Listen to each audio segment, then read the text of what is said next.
Bonjour et bienvenue dans la météo du Bitcoin. Nous sommes mardi 29 octobre 2019 et vous êtes bien sur la première édition de la semaine. Certains ont dû penser que je m'étais caché parce que j'avais pas vu venir une chandelle historique de 30%. Mais prévenez les gens quand vous achetez, prévenez qu'on soit au courant quand même. En fait, j'avais un rendez-vous important avec mon comptable, puisque comme vous avez pu remarquer, ce service fonctionne. Et malheureusement, mon statut d'entrepreneur ne permettra pas de continuer sous cette forme. Euh, on arrive en fin de mois, mais le Patreon est plein et pour l'instant, les places sont toujours limitées à 300 pour que les VIP se sentent VIP. Donc, je ne vais pas faire la promotion de mon service, sinon qu'ils sont très contents et que eux en ont eu pour leur sous-sous parce qu'ils ont eu un brief dimanche soir de 2h40 et a priori, ça vous a plu. Ça vous a plu? Allez, dites bonjour à YouTube. Plus, pas plus. Gang Gang. Eh, attends, ça fait trop penser à Forex Gang. Hein. J'ai pas envie d'être associé à ça. Merci. Ok, super. En tout cas, on a parlé d'énormément de choses. Et bien sûr, quand ça a pété, hein, je crois que c'est la troisième chandelle la plus grosse de l'histoire du Bitcoin. Historiquement, hein, je vais sortir un petit document. J'ai fait mes devoirs, voilà. Bravo! Bravo à ceux qui l'ont prise et qui sont allés jusqu'au bout. Le marché, je vous rappelle, est designé. Alors pourquoi ça monte, hein, on peut vous sortir et vous agiter toutes les news. Je vais faire un petit laïus sur le sujet. Pourquoi ça monte? C'est parce que les marchés sont faits pour faire un maximum de souffrance à un maximum de personnes en un minimum de temps. Et la première raison pour laquelle un asset monte, c'est parce que c'est rentable. Alors, on n'a pas eu de W. En tout cas, on délie. Cependant, 4 heures, entre un sentiment extrêmement bearish et une zone de support et un W, il y avait de bonnes raisons de prendre un trade. Bravo à ceux qui l'ont pris. Si c'est dans votre plan, bien sûr. Hein, si c'était du gamble, bah, bravo aussi. Ne rendez pas l'argent. Mais ça serait bien de vous mettre en situation de pouvoir gagner régulièrement. Euh, Après, comme dit mon mentor, Georges, enfin un de mes mentors, parce que j'en ai plusieurs, mais celui-là j'aime bien. Je n'ai jamais perdu d'argent à ne pas rentrer dans un trade. Hein. Donc ça peut être une grosse occasion de souffrance, si on va en parler ici, même de ne pas rentrer dans un trade, mais il faut rester dans une attitude positive. C'est on ne perd pas d'argent à rater une opportunité. Des opportunités, on en a raté des milliards. Les marchés existent depuis des centaines d'années. Euh, Avant même que vous soyez bébé, vous avez raté 1 milliard d'opportunités et vous n'en êtes pas mort. Ça ne veut pas dire qu'il faut se jeter instantanément dans l'urgence en disant ah mon Dieu, qu'est-ce que je fais? Pourquoi Fanta il n'a pas fait sa vidéo? Ah, il faut que je prenne une décision. Il faut que tu prennes une décision qui te mette en position de force et où tu n'as pas besoin d'aller voir un YouTuber pour avoir ta réponse. Dans les Market Wizards, qui est une lecture que je recommande et je la recommande en version audio pour pouvoir l'écouter dans la bagnole si vous êtes anglophone, il y a Market Wizard et New Market Wizard qui interrogent les plus grands traders de la planète. Ce qui est sympa avec ces bouquins, c'est qu'au final, aucun ne traite de la même façon, aucun ne traite de les mêmes marchés. Il y a les analystes techniques, il y a les analystes fondamentaux, il y a les trades de spread sur options, il y a ceux qui font de la psychologie du trading, il y a les investisseurs long terme, il y a les day traders, il y a les fans et compagnie, mais chacun a une méthode qui lui convient. Et surtout un mindset qui lui convient. Voilà. Pourquoi je dis ça? C'est parce que dans les Market Wizards, il y avait un mec, je ne me rappelle plus lequel, je pense que c'est dans Market Wizard ou New Market Wizard, je dirais que c'est New Market Wizard. Il y a un mec qui bossait pour Salomon's Brothers, donc qui était une grande banque, je me demande si elle n'a pas fait faillite d'ailleurs. Et ils ont été parmi les premiers à aller sur le Forex. Enfin, sur les currencies. Ils ne savaient pas vraiment ce qu'ils faisaient, et en fait, il y avait une anecdote qui disait un jour qu'ils recevaient souvent des coups de fil des journalistes avec la question pourquoi ça monte, mais que eux, en tant qu'analystes techniques, ils avaient toujours dans leur sacoche au moins une dizaine de news bearish et une dizaine de news bullish. Mais ce qu'il y a, c'est que quand on leur demandait la réponse à la question, euh, tout le monde, il sortait de son chapeau pour faire plaisir aux journalistes, et une news bullish, quoi, qui justifiait un mouvement haussier. Donc qu'est-ce qui a fait qu'ici ça monte? Pour moi, c'est parce que c'était rentable. Maintenant, quel est le pompon qu'on agite sous notre nez pour justifier la continuation de ce mouvement? Ça, on verra bien. Donc, on a eu la news de la Chine. Pour moi, je pense qu'on est aussi dans le cadre du problème qui est lié à Crypto Capital. Crypto Capital et Bitfinex. Si vous êtes là depuis longtemps, vous saurez que le thé vert, c'est pas joli joli. L'argument, hein, c'est alors que quand même il y a des gros doutes sur la société Bitfinex qui anime le thé vert. D'ailleurs, il est impossible d'en acheter directement sur leur site. Leur banque est située au Panama et en Pologne. Ils étaient fortement impliqués dans un trust qui impliquait Crypto Capital et ils ont perdu, soi-disant à cause de 800 millions, je sais pas combien.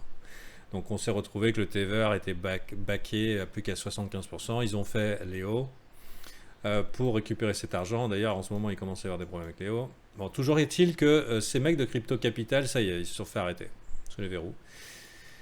Et a priori, il faut savoir une chose, il y a beaucoup de gens qui attendent un Bitcoin Doom suite à un effondrement du Tether. Mais si les gens, pour éviter les catastrophes et ne pas perdre leur valeur fiat, restent en USDT ou sur un stablecoin, ou alors pour éviter les taxes, je connais pas mal de gens qui refusent de vendre en fiat parce que selon leur pays, nous en France, tu payes pas de taxes si tu restes de crypto à crypto. Qu'est-ce qui se passe dans l'esprit des gens au moment où éventuellement un stablecoin venait à s'effondrer? Pour la petite anecdote, c'est déjà arrivé. Et si on regarde chez TRI, donc Brian Beamish, excellent mentor, excellent enseignant, qui enseigne les bases du trading, des reversals et tout, avec les indicateurs RSI, Williams, les volume profile et compagnie. Dans son crypto portfolio, qui a fortement fondu, mais bon, après, ça ne veut pas dire qu'il n'a pas gagné des sous. Il en a gagné beaucoup. La majorité de son crypto portfolio est dans Nubits. Et Nubits, c'est un stablecoin. Le but était de se protéger, justement des mouvements assez volatiles du Bitcoin et tout. Et pour vous montrer un petit peu où on est de Nubits aujourd'hui, qui était backé à 1$, voilà. Je ne sais pas si vous vous rendez compte de la perte quand 5% de ton capital aujourd'hui, ça pouvait être ça. Donc toute sa protection d'un risque systémique s'est effondrée parce que voilà, la réalité d'un stablecoin, c'est que sa valeur réelle est égale à zéro. C'est un jeton de parking électronique. Si un vrai dollar ou un vrai euro est backé sur la dette européenne ou sur la dette américaine, enfin en tout cas sur la confiance que ça a une valeur aux yeux du gouvernement. Bien sûr, plus on est investi dans les cryptos, et moins on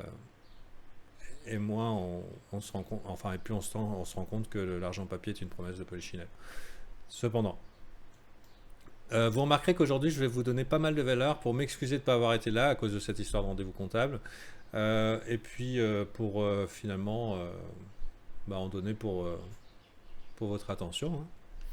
Donc Tether, ça reste un jeton de parking électronique qui a été fortement soutenu et encore par des grands noms des bitcoins maximalistes et tout, en disant mais non, mais c'est l'argent des institutions et tout, sauf que dans tous les journaux de la planète, dans même les procès qui sont après, et même les audits qui ont échoué, même Chris Harris, le journaliste qui est venu pour voir comment ça se passait à l'intérieur, qui avait mis à l'époque, je sais pas, le Canary Warrants, vous vous rappelez ça, les Canary Warrants?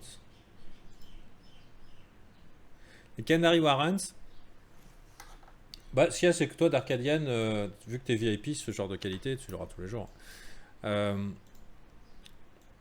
Les Canary Warrants, en fait, si tu veux, à un moment, vu que Bitfinex a été obligé de virer la personne qu'ils ont embauchée pour Edit, parce qu'ils ne voulaient pas leur donner les documents, bien sûr, c'est louche comme pas possible, et qu'ils ont éliminé au fur et à mesure les informations suivantes, oui, audit régulier, ensuite c'était juste un tableur Excel, et puis ensuite rien du tout, on vous promet plus rien. Il y a eu, je crois que c'est Chris Ellis, hein, je crois, je vais aller voir sur Twitter, je le suis. En tant que journaliste, il dit ok, je vais aller voir comment ça se passe. Mais par contre, il avait une clause, voilà, il avait une clause de non-divulgation. Depuis, on n'en a plus entendu parler, mais il faut savoir que quand il a accepté de venir étudier ce qui se passait dans Bitfinex, il avait 2 canaries ici, la garantie Canary. Et la garantie Canary,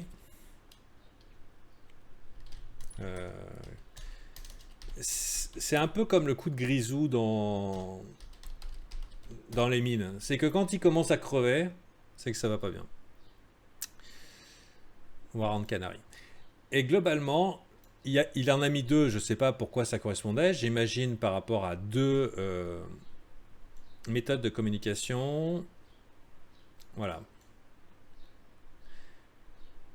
Globalement, quand ils disparaissent, ça veut dire que ça pue la merde. Ça fait longtemps qu'ils ont disparu, on n'a plus entendu parler de lui, mais au moment où il a accepté le deal avec Bitfinex pour aller regarder comment ça se passait chez eux, il a mis 2 canaries et puis après ils ont disparu. Est-ce que ça fait, est-ce que ça veut dire quelque chose? Non. Est-ce que ça a fait l'effondrement du Tether? Non. Est-ce que l'effondrement du Tether, mais de n'importe quel stablecoin est possible? Oui, puisque dans les faits, t'as pas le droit de garantir un jeton électronique et de considérer que c'est de l'argent. Et donc je disais que les maximalistes, bien sûr, ont défendu Tether, non mais c'est l'argent institutionnel et tout. Et en fait, on se rend compte que Crypto Capital c'était l'argent des cartels de la drogue qui servait en blanchiment et tout. Faut savoir que c'est gros comme une maison, que si une institution veut acheter du Bitcoin, elle va utiliser soit quelque chose qui leur permettrait dans l'institution, ça peut être Gemini, ou alors attendre les ETF, ou alors le faire en douce comme a fait Citadel avec Goldman Sachs, etc., relativement discrètement, soit machin et tout, mais tu vas pas acheter des milliards de jetons de parking électroniques sur le truc le plus juste de l'univers pour te dire c'est mon accès vers les cryptos. Non, tu achètes tes cryptos, tu n'as pas besoin d'un intermédiaire. Ça, c'est juste un prétexte à blanchiment d'argent. Ça paraît évident, et a priori, leurs associés proches viennent de se faire choper la main dans le sac et arrêter sans préavis. Donc ça, je pense que c'est un événement important qu'il faut considérer. Mais contrairement à ce que la majorité des gens pensent, quand un stablecoin vient s'effondrer, et si jamais ça venait arriver, désolé pour cet intérêt pour Bitcoin Cash, le setup était des plus parfaits, je montrerai tout à l'heure. Aujourd'hui, vous allez avoir de la valeur, hein. Peut-être même l'équivalent d'un brief, mais en vrai. Quand un stablecoin, allez, disons que tu as 99% de ton capital en Tether, parce que toi, tu es un putain de maximaliste, tu crois à la cause. Tout ça, c'est l'argent des institutions. Et si elles sont prêtes à mettre des milliards pour acheter ces jetons de parking d'une société super louche basée à Hong Kong dans un bureau qui n'existe pas, et ben toi aussi tu vas faire pareil. Mais d'un coup, le truc, il commence à chier dans la colle et tu vois ton Ubits là qui part vers 0. Qu'est-ce que tu fais? Qu'est-ce que vous faites, vous? Bah, vous achetez des cryptos et vous essayez de vous barrer de l'échange au plus vite. On a eu cette aventure, et contrairement à ce que les gens pensent et qui peuvent rester sur le côté en se disant ok, ça va être l'effondrement, il faut savoir que ça peut être des mouvements extrêmement volatiles. La date de Crypto Capital, c'était il y a quelques jours, 3-4 jours.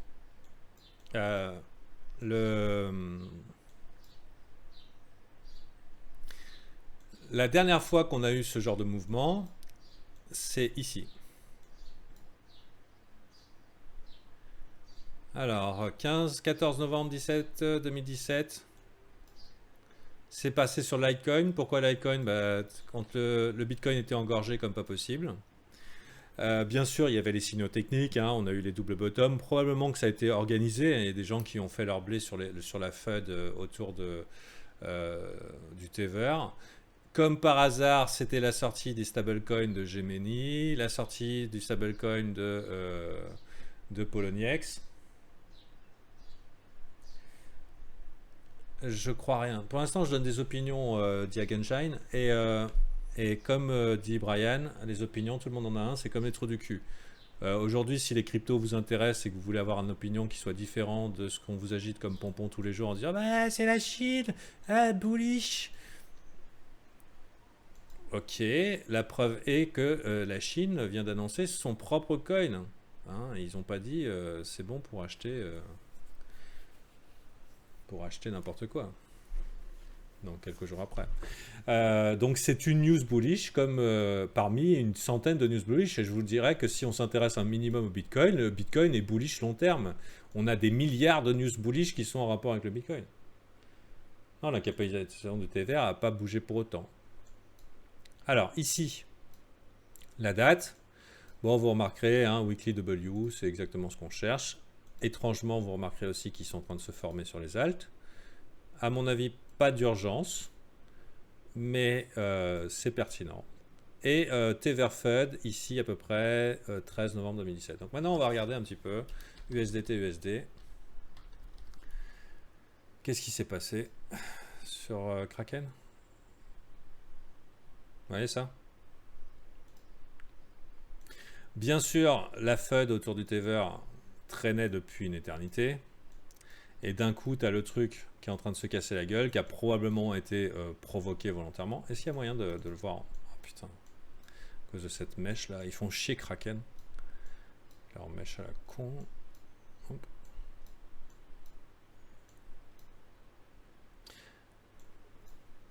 Donc voilà. Donc là, forcément,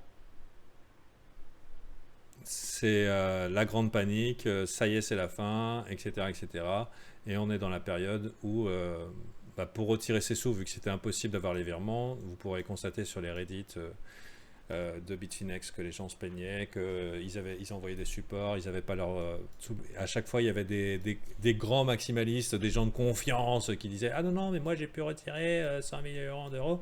Mais en réalité, c'était que sur Reddit, tous les retraits étaient retardés, annulés, etc., etc. Et finalement, pour sortir son argent de Bitfinex, ils ont pompé LTC.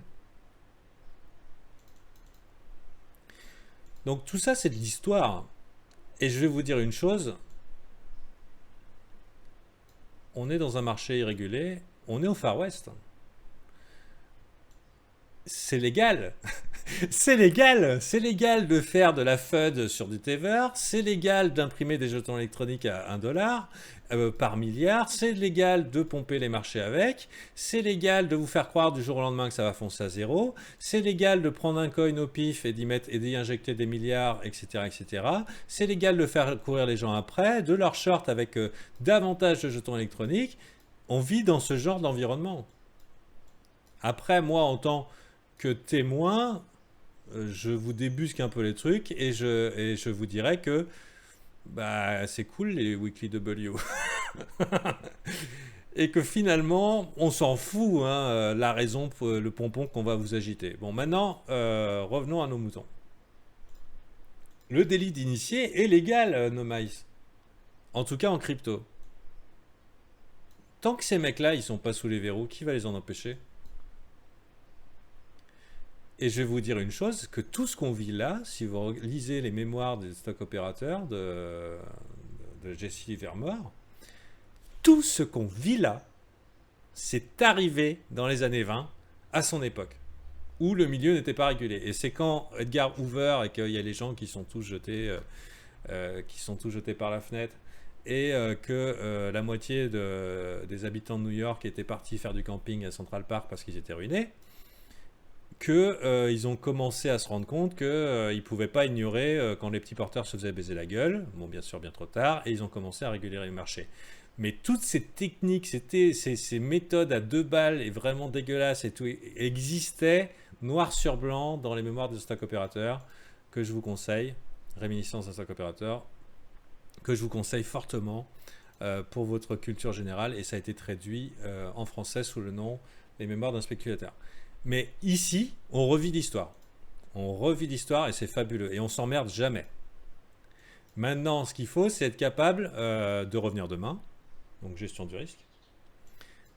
être OK pour pas courir après les émotions violentes, hein, parce que bien sûr, on nous secoue, hein, on est très secoué au niveau émotionnellement. Agir selon un plan. Et là, ce matin, j'avais un membre du brief qui va se prendre une petite fessée tout à l'heure, qui dit OK, Fanta, j'ai gagné des sous parce que j'ai acheté le bottom, mais je sais pas où je dois sortir, qu'est-ce que je dois faire?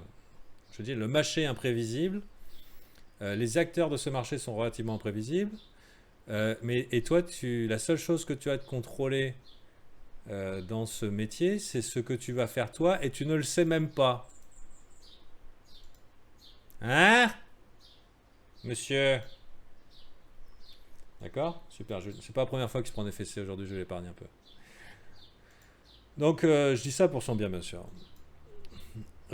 Trade de plan de trade. Et puis, si jamais vous avez des pertes, et qu'elles soient limitées, c'est ça qui est bon. C'est ça qui est bon. Je voudrais revenir sur quelque chose. Donc, on va parler maintenant Bitcoin. On s'est un peu élargi sur la chose. Donc, attention, je ne pense pas seulement que ce soit la Chine, même si on trade la réaction. Donc, on ne trade pas la news. La news est tombée. OK. On trade la réaction. La réaction est bullish. Donc, si elle est bullish, les dumps sont des opportunités d'achat.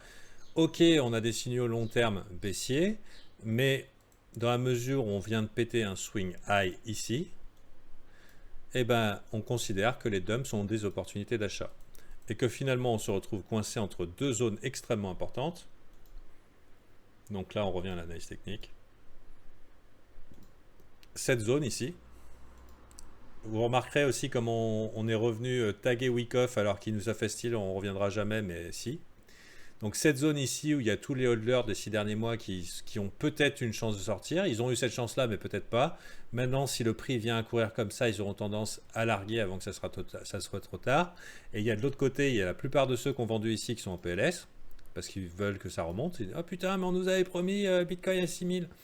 Et on a ici aussi tous ceux qui ont short ce marché et qui n'ont pas mis leur stop, ou alors qui ont raté l'opportunité, qui sont en PLS et qui attendent de racheter. Donc globalement, on a une nouvelle zone de combat qui va être ici. Et bien sûr, les acteurs de ce marché vont attendre que la majorité prenne une décision. Pour l'instant, la majorité est bull, même un petit peu trop. Donc, je disais ce dimanche aux copains, imaginez une montgolfière, quand il y a trop de monde dans la montgolfière, il faut lâcher du lest. Surtout si le prix fait rien. Ça avait l'air bullish, mais en même temps, un peu double topie. Hein, si on regarde d'un point de vue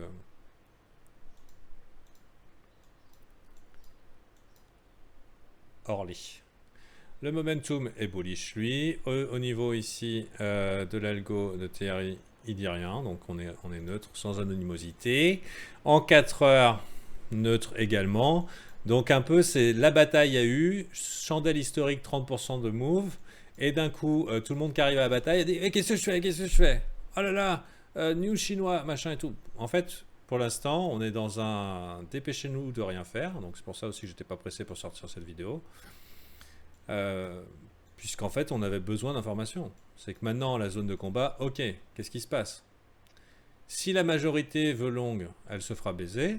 Et vous remarquerez que je devrais remettre ça quand même.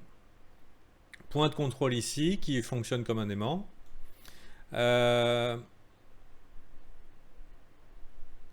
Et surtout, ça en daily, c'est un V-bottom. C'est pas un W. Et les V de bottom, ils sont amenés à être retestés. Clac, clac, clac. Le marché nous fait souvent une deuxième chance. Il ne nous en fait pas une deuxième ou une troisième, il nous fait souvent une deuxième. Et vous voyez ici aussi ce trou dans le volume profile.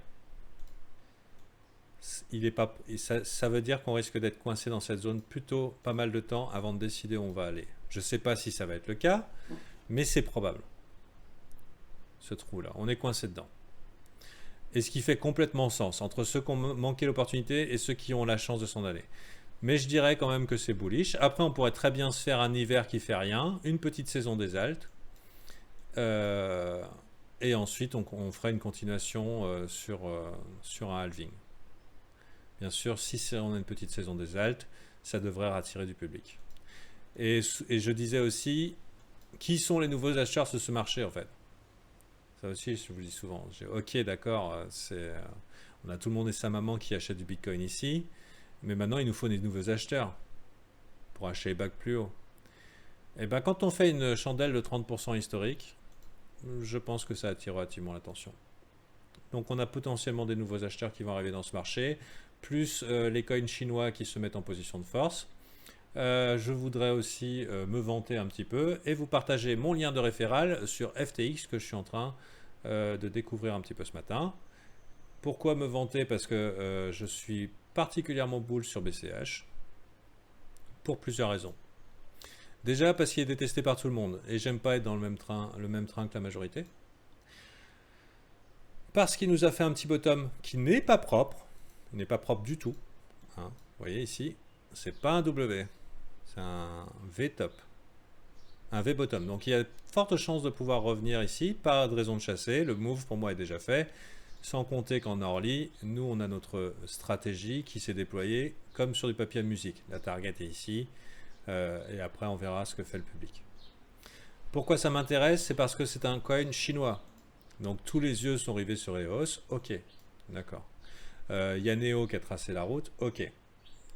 C'est un coin qui est détesté par tous les maximalistes, et donc globalement, si tu en achètes, bah, tu fais serment d'allégeance au diable. Roger Vert, Is the Evil, JNU et compagnie. Autre chose, on vient de parler d'attaque 51% avérée. Oui, le lien il va être en descriptif dans les commentaires. Il faut savoir qu'il n'y a pas de commentaires. Si vous voulez me parler des vidéos et y réagir, parler et partager votre opinion, ça se passe sur le Discord. J'y suis quasiment toute la journée. Mais je préfère avoir des interactions en live avec les gens que les gens se lâchent en pensant que je lis pas les commentaires, en disant ouais, de toute façon, ton avis, ton opinion, c'est de la merde. Bah ouais, bah viens en parler. C'est qu'une opinion. Derrière, à côté, j'ai une stratégie, j'ai une méthode, je l'applique et puis je gagne des sous. Quand tu as ton setup qui est parfait, ce que j'aime bien sur FTX, c'est la quantité hallucinante de dérivés. Énormément de dérivés. J'aime bien aussi le rapport au stablecoin où il n'y a pas de Tether dedans. Donc c'est un mélange de Pax, USDT, USDC. Non, USDC et j'ai oublié quoi. Et pour la petite blague, c'est que ce matin, pendant que je suis allé emmener ma fille à l'école, j'ai fait un trade à 7h42, j'ai vendu ici, et je me suis fait 800 balles. Avec quasiment aucun risque, parce que j'ai acheté le breakout sur BCH Moon.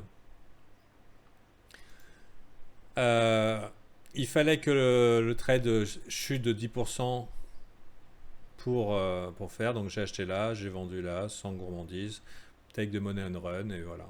On verra demain. Donc si vous voulez vous intéresser, attention, c'est 10 fois plus dangereux que BitMEX. Mais je suis en train d'essayer de mettre un petit peu de sous dessus.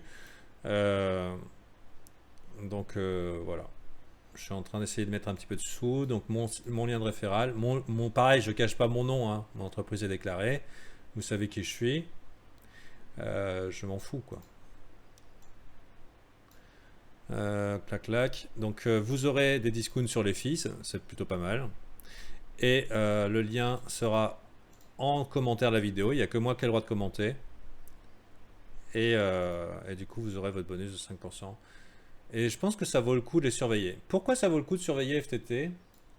FTX, pardon. C'est ce mec-là. C'est un petit génie de la finance.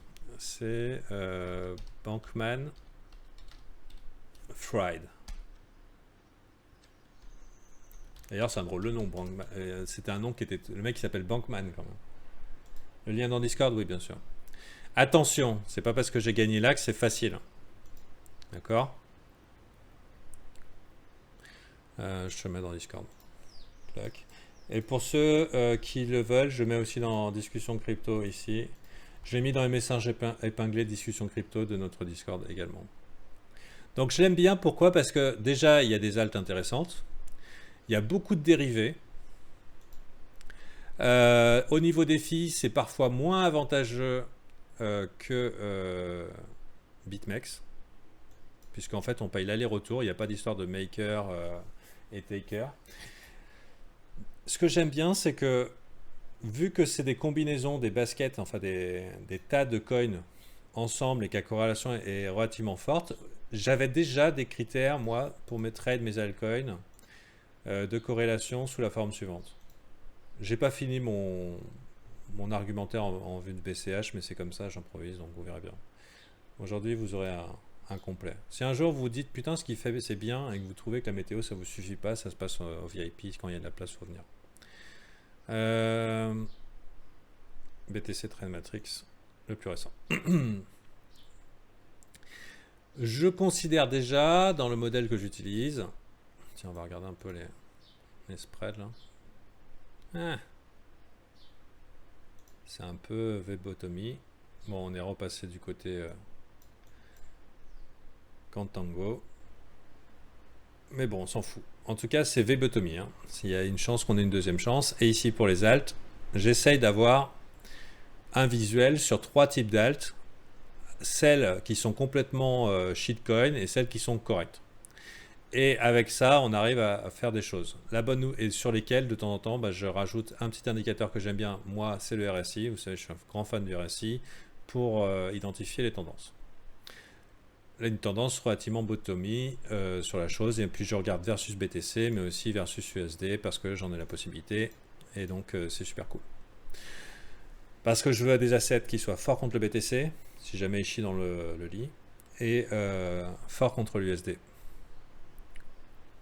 Histoire que si je gagne contre des bitcoins, c'est pas pour que le bitcoin perd 75% de sa valeur. Bon, toujours est-il que en alternative,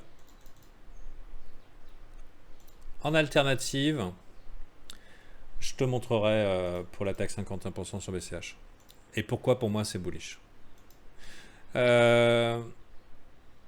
Ça vous dérange pas, membre VIP, que je dise tout ça au public? Parce que sinon, je termine avec le bitcoin et on les envoie chier. Ok. Ils sont généreux aujourd'hui. Allez, on est fou, on est fou. Bon, de toute façon, vous avez ça tous les jours pendant 1 heure, donc... et pas chialer. Ceci étant dit, on va virer ça ici. On a parlé de pas mal de choses. Je voudrais reparler de FTT. Donc pourquoi c'est génial? Parce que vous n'avez pas cet index que j'ai. Mais FTX vous propose de différencier 3 types d'alt qui réagissent d'une façon relativement similaire, mais qui plus est, vous évite des putains de trous quand vous voulez faire, du trading en petites unités de temps. Et ça, c'est fabuleux. Parce qu'il n'y a rien de plus chiant que de vouloir trade ton alt préféré avec 0 liquidité dedans et des trous de partout, quoi. Alors, c'est peut-être pas celui-là, mon alt préféré, mais par exemple, EOS. Alors, en ce moment, ça ne devait pas être là. Si, ça va encore. Il y a des trous. ETC. Voilà, quoi. C'est pas tradable, ça. C'est pas tradable en temps faible.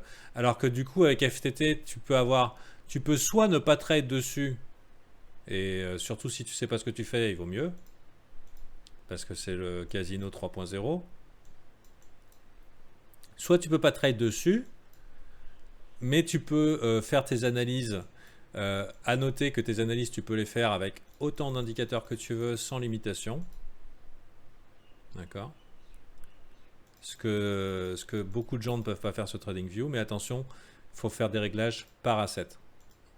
Et du coup, personnellement, je me fais des checklists sur TradingView. En tout cas, ça te permet d'avoir une vision d'ensemble des différents types d'assets et quelle est leur réaction. En plus, versus USD. Donc, je trouve ça particulièrement pertinent puisque je préfère gagner des USD que de gagner des BTC. Donc, en tout cas pour le moment. Surtout si le BTC n'a pas confirmé un mouvement haussier. Donc voilà, et d'autres. Et du coup, pourquoi BCH? Parce que BCH, il y a eu des annonces il n'y a pas longtemps d'attaque 51%.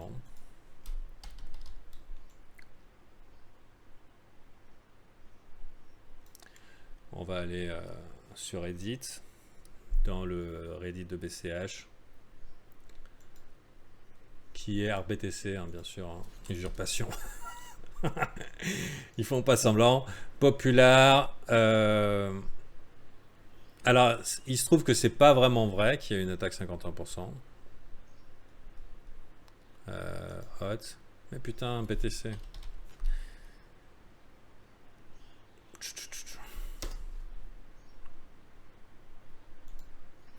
c'est pas vraiment vrai que c'était une attaque à 51%, mais on arrivait quand même dans des trucs un peu louches. De trend is clair, ok, donc ça y est, il commence à voir la lumière. Bon, maintenant que ça a augmenté, bah, tout le monde s'excite. Tether, Bitfinex Insolvent, ok, bon, pourquoi pas. Ok.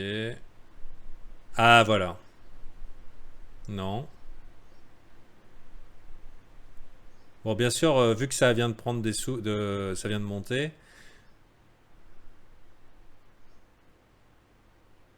Ah putain. Allez, 51.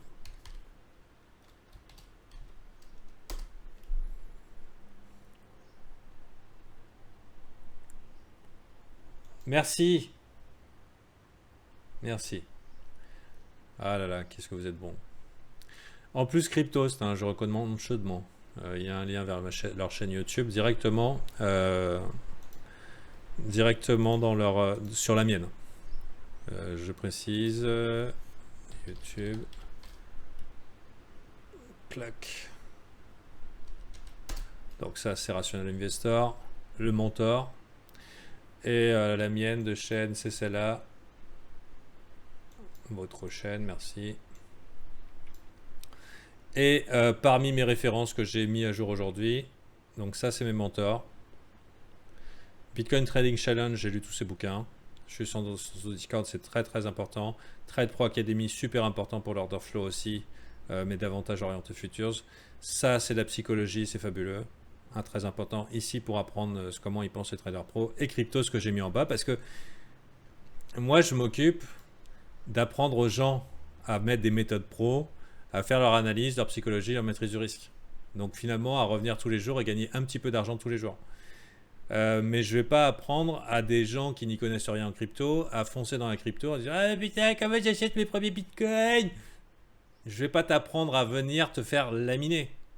Moi je m'adresse à des gens qui tradent depuis longtemps, qui comprennent pas pourquoi ils n'y arrivent pas et leur donner les moyens de réussir. Mais pour les débutants, voilà, donc crypto c'est pas mal.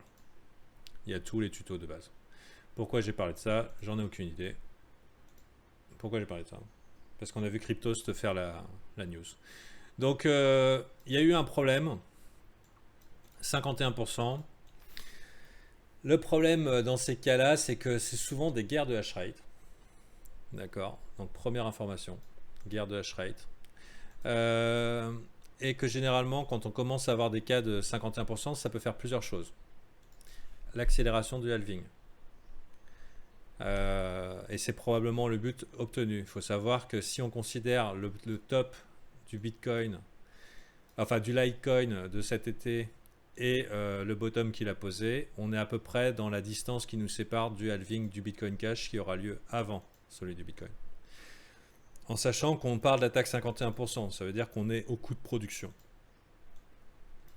Et qu'on élimine les acteurs les plus faibles du marché d'un point de vue guerre des hash rate. Bitcoin Cash, c'est le coin de Jianwu. Jianwu qui revient de mettre la main sur BitMEX. Et qu'est-ce qu'il faisait BitMEX pendant ce temps-là? Il était en train de faire les mines pour la Chine. Pour qu'ils lancent leur propre crypto. Donc pour autant vous dire que pendant que personne, tout le monde regarde EOS ou regarde les autres coins, il y a de fortes chances que ça fasse partie des coins qui soient entre guillemets remerciés pour les services donnés à la patrie. Voilà, tout ça c'est des trucs, je parle d'expérience. Je me suis toujours intéressé au Bitcoin Cash. Je dirais pas que Bitcoin Cash est Bitcoin. D'un point de vue technique, vous voyez ici le Weekly W. Hein, d'ailleurs, c'était un des seuls coins qui l'a fait. La plupart des coins en début d'année ont bougé, mais ici en versus USD, mais lui il avait clairement fait une structure bullish contre le Bitcoin et on est en train de la retester. Je dirais pas que c'est fini. Après, c'est un coin qui est capable de pomper beaucoup, surtout s'il a l'aval du gouvernement chinois, un peu comme Neo, hein. Donc Nero et Ethereum chinois. Attention, Neo c'est pas seulement celui-là qu'il faut surveiller, mais il y a Ontology. Ont, qui est lui aussi est un néobis fait pour la Chine. Là, on pourrait penser qu'on aura une autre opportunité qui ferait comme ça. Ça peut mettre des mois, pour moi, le trade il est passé, j'ai pris les sous aujourd'hui, ok. Mais c'est typiquement après une structure long terme qui s'affiche, la possibilité pour un petit retour saisonnier et une vraie tendance long terme. Donc attention si vous voulez trade sur FTT en vous disant ah là là, je vais être riche en achetant FTX, pardon, je confonds toujours les deux. En achetant le BCH Moon, il faut savoir que le BCH Moon, ça vous donne 10 fois le mouvement du jour, mais c'est reset le lendemain. Donc sauf grosse tendance, c'est pas bon. FTX, donc à noter, donc très intéressant pour voir les index si vous n'y avez pas accès. Et beaucoup de liquidités par rapport à sur du court terme par rapport à d'autres assets et beaucoup de dérivés différents. À noter que en plus des Doom, Bull, Bear, machin et tout, il faut bien regarder les conditions.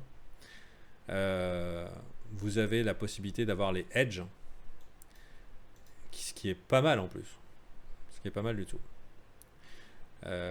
Wallet. Vous avez les versions Edge, More Info, qui vous permettent d'avoir l'inverse du daily return. Donc le petit Freeman là, avec ses cheveux à la Bob Marley, Bankman Fried, il en a sous le capot. Et je pense qu'on va entendre parler de lui. Voilà, c'est ici que j'avais entendu parler de lui. Salutations à mon copain Templan qui m'avait parlé de FTX le premier. Donc lui, là, il est presque à même Internet, mais il en a vraiment sous le capot. Attention, hein, il est là pour gagner des sous, mais il a compris un petit peu ce qu'on attendait sur le marché. Et aussi, attention, puisque là, je vous donne un lien de référal et tout, ça ne veut pas dire qu'il va détrôner BitMEX, mais pendant le push de 30% là, ce week-end, ça a chié des briques. Hein. Il y a eu des gros bugs sur la plateforme. Donc, bon, la bonne nouvelle, c'est qu'a priori, ils n'ont pas tout perdu. Mais lui, intéressant. Ah, en parlant de Vitalik, No Mice. Vitalik qui troll tout le monde sur son Twitter. Avec une question qui fait débat. C'est est-ce que les principes sont faits pour être brisés ou pas? Vous avez vu ça? Donc, bien sûr, tout le monde répond le plus honnêtement possible. Mais après, bah, il leur envoie un gros coup de pied dans les couilles, puisque bien sûr, il y a énormément d'Ethereum Bull sur ce marché. Hein. C'est vrai qu'il y a tout un écosystème qui est construit autour d'Ethereum. Les principes ont un poids infini. Si vous croyez véritablement dans un principe, ça veut dire qu'il n'y a pas de circonstances qui vous permettent de le briser globalement. Alors tout le monde dit non, jamais, de temps en temps, toujours, par définition. Donc globalement, il y a 2/3 de la population qui vient de se faire troll en répondant Code is law is a principle. Il faut savoir que Ethereum, c'est justement né d'une circonstance qui a fait qu'ils ont abandonné le principe que le code était la loi. Aujourd'hui, Ethereum, ils ont rollback. C'est comme quand Binance s'est fait hack et tout, on va revenir en arrière. Non. Et du coup, il y a ETC donc, qui est un peu mort dans le lit. Quoi. Donc, il y a ceux qui sont restés sur ETC en se disant code is law. Hein, donc, globalement, c'est leur leitmotiv. D'ailleurs, la question, c'est quand ETH va passer en proof of stake, qu'est-ce qui va se passer au niveau d'ETC? Est-ce qu'il y aura un switch? Est-ce qu'il n'y aura pas de switch? En tout cas, ça a l'air un petit peu bottomie. Ne vendons pas la peau du bear avant de l'avoir tué. On a aussi ici potentiellement à les revisiter. Hein. Mais pour l'instant, c'est plutôt joli. Donc la question qui va se poser, enfin moi ce que j'ai trouvé super marrant, c'est que tous ceux qui sont ETH versus ETC se sont fait troll, puisque si tu es un partisan du principe qui est inaliénable et qu'on doit respecter ces principes sans jamais les machins, pourquoi tu n'achètes pas d'ETC plutôt qu'ETH? J'ai trouvé ça rigolo. Bon, c'était pour finir l'anecdote. Ça ne va pas vous apporter grand chose pour aujourd'hui. Donc Rendez-vous demain pour un métier de Bitcoin. Ah, on pourra voir un petit peu ce qui se passe aujourd'hui. Personnellement, j'attends... Oh! Ah non, c'est revenu neutre. Personnellement, j'attends que les gens se décident, bien sûr, dans la mesure où on est dans une battle zone et que ça fait 3 jours qu'on y est, bah il n'y a vraiment pas d'urgence. On attend que la majorité choisisse une position, on nique les stops et on va dans le sens opposé. Sachez aussi que généralement, Halloween jusqu'à l'hiver, c'est pas la folie. Attends, je crois que c'est moi ou Amazon vient de faire un nouvel ATH. Ça aussi, bon, dans la famille fils de puterie. Non. C'est bien remonté, mais ça n'a pas fait de nouvelle ATH. Donc, et le Nasdaq.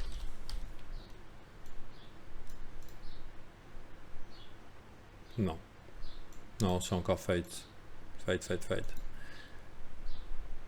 Donc la question qui va se poser, voilà, c'est est-ce que c'est un top ou est-ce que c'est une continuation? On pourra regarder un petit peu l'or aussi. Je suis désolé, hein, je suis en freestyle aujourd'hui. Hein. Ça ne sera pas tous les jours la fête comme ça. J'avais vu que l'or était en train de faire quelque chose.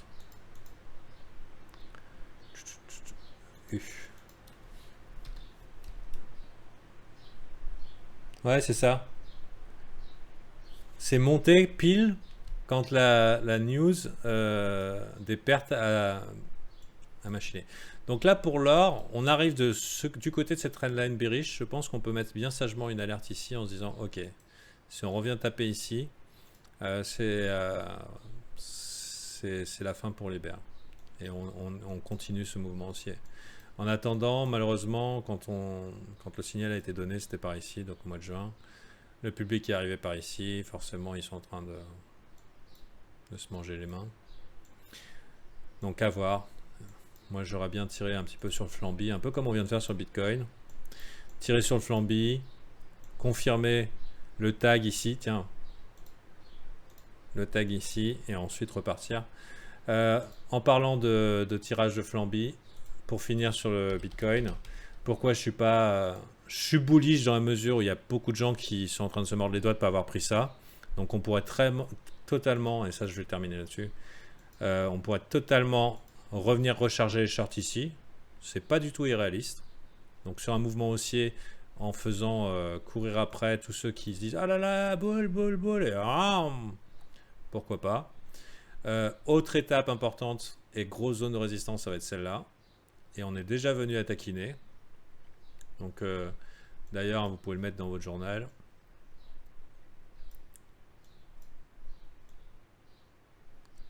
« 0,618, hein, c'est valable. A priori sur Bitstamp on ne l'a pas, mais je suis quasiment sûr que sur Finex on l'a. Comme quoi c'est Finex qui mène la danse.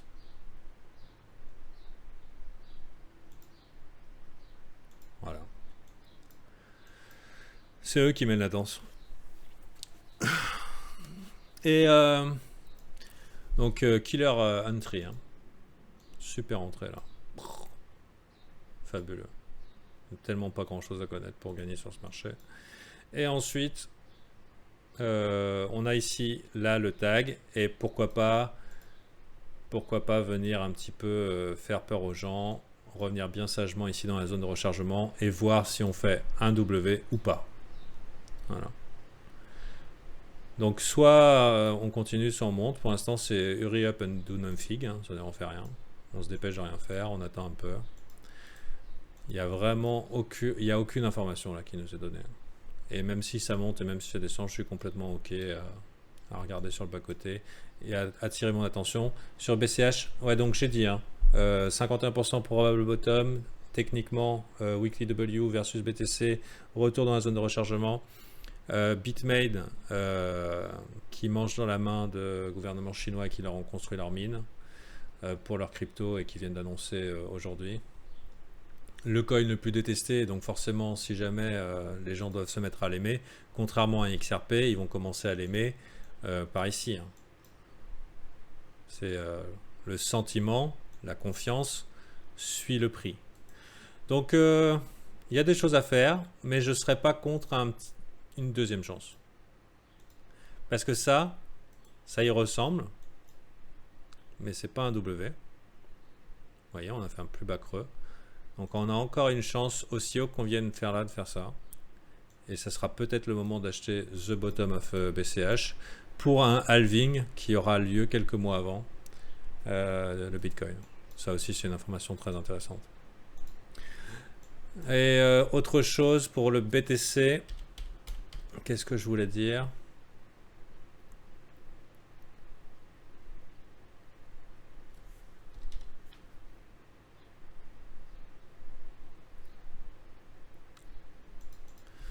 BTC USD, qu'est-ce que je voulais dire?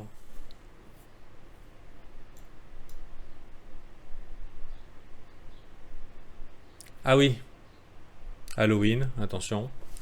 Zone de reversal, mardi, mercredi. Zone de reversal, est-ce que c'est pour aujourd'hui? Est-ce que c'était la zone de rechargement qui était très attendue pour venir chier pendant que Bakkt est prêt maintenant à short ce Bitcoin? Il y a beaucoup de choses, hein. On n'est pas à l'abri de quelques fuck moves. Et pour terminer, donc voilà, ceci était un exemple de ce que vous pouvez avoir tous les jours si vous êtes membre VIP. Mais généralement, c'est-à-dire 10 minutes de plus, puisqu'après, je vais répondre à leurs questions. Et c'est ce que je vais faire tout de suite. Si ça vous a plu, bah guettez, s'il y a de la place là sur Patreon. Il n'y en a pas. D'habitude, il y a toujours 20-30 personnes qui s'en vont. Bah là, non. On est plein. S'il y a écrit sold out, c'est même pas la peine. Et si vous voulez apprendre les méthodologies de trading qui vous réussissent, qui vous ressemblent, sur vos personnalités, je suis quasiment H24 sur le Discord et j'aurai même la gentillesse de vous répondre. Si vous venez directement et que vous rejoignez le Discord, c'est complètement gratuit, même si vous n'avez pas accès à l'espace VIP. Et c'est bon. C'était sympa, hein